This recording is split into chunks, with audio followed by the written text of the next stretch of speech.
हाँ, मैया ने कहा क्या बात करते हैं प्रभु, आपने मना किया तो मैं तो तभी मान गई थी, तभी मान गई थी मैं। अच्छा तो परीक्षा नहीं? हाँ बिल्कुल नहीं, झूठ बोल दिया बाबा के सामने, साफ छूट गई।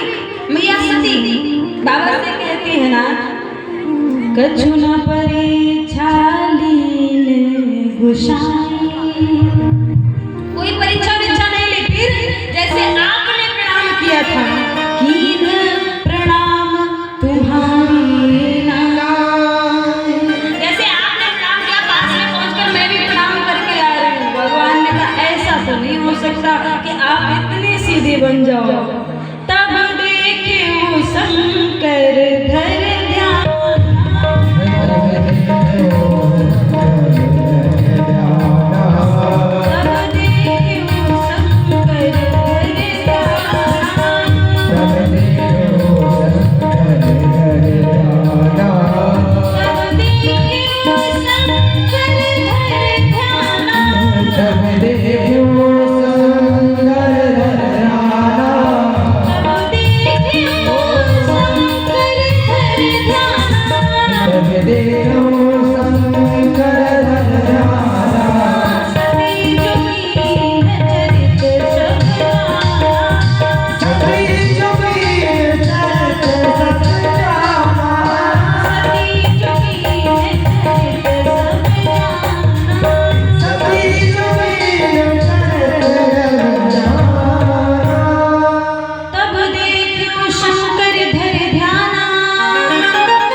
कर दिया।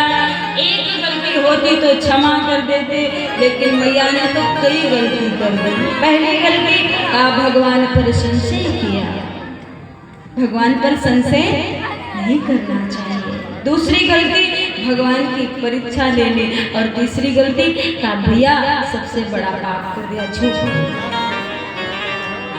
भगवान शिव कैलाश पर्वत पर पहुंचे, माता का मन से त्याग कर दिया। 88,000 वर्ष तक भगवान भूतनाथ समाधि में बैठे रहे। 88,000 वर्ष बाद जब भगवान बुद्ध भगवान की समाधि टूटी है तो माता सती पास में पहुंची। बांग आसन न देकर षण्मुख आसन भगवान शिव ने सती को दिया। माँ सती को ज्ञात हो गया कि मेरे नाम ने मेरा त्याग कर दिया। जब स्वामी ने ये त्याग कर दिया तो इस शरीर का क्या मतलब, अपराध हुआ है इस शरीर से। और उसी समय उस यज्ञ का आयोजन, सभी को निमंत्रण, सब जा रहे थे। कैलाश पर्वत से ही होकर माँ पार्वती ने भगवान भूतनाथ से पूछा। भगवान भूतनाथ ने सारी बात बताई, आपके पिता के यहाँ यज्ञ है। माता सती ने कहा मैं भी जाऊंगी। बाबा ने कहा देखो, वैसे तो पिता के घर, गुरु के घर, भगवान के मंदिर में, भगवान की कथा में बुलाने की आवश्यकता नहीं है, निमंत्रण की आवश्यकता नहीं है, आप बिना बुलाए चाहिए। लेकिन अगर मनोवृत्ति ठीक नहीं चल रही तो बिना बुलाए नहीं जाना चाहिए। नहीं मानी, बाबा ने बहुत समझाया। नंदी को साथ में किया। माता सती अपने पिता के घर की ओर प्रस्थान की। राजमहल के निकटतम पहुंची। सभी माता सती का अनादर कर रहे हैं, कोई मुस्कुरा रहा है, कोई चार बात बोलकर चला जा रहा है, सबको अनदेखा किया है।